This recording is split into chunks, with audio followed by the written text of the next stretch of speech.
Several miles into the superstition wilderness from Roosevelt Lake is a little place called Reevis Mountain School, where a man named Peter Bigfoot has lived off the land since 1980. It's kind of like being wild and free. The school is surrounded by dozens of different kinds of trees and a massive garden filled with home remedies.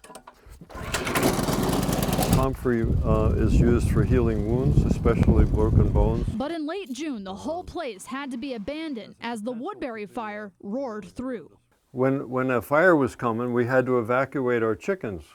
And we have 73 chickens to evacuate. Firefighters dug paths around the property to try to stop the fire, even adding a sprinkler system. They must have had a mile of fire hose around the place and sprinklers and all that kind of stuff. What a huge job. But one yurt used as a schoolhouse didn't make it. Fire officials considered it minor damage to a portable unit, but Bigfoot begs to differ. No, that's not minor damage, unless you're a miner and you did it. It was a multi-use building at one time. Over the 13 acres at Reevis Mountain School, a lot of it looks like this, where it's just night and day, really showcasing how lucky they are that any of it is still standing.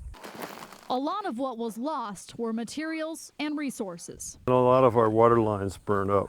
That used to be a stack of 8-foot 2x6s, now charcoal. Of course, every time I reflect back on what we lost, I also reflect on what we saved, and that gives me enough joy to get through the whole thing. Bigfoot has already built Reevis Mountain School from the ground up and is ready to do so again. But you know, I think it's reusable. But some things are irreplaceable, at least for a few years. There's no mention of this thing. A tree, a beautiful, magnificent tree. I love that tree. It was so shady and nice underneath of it, and it's gone.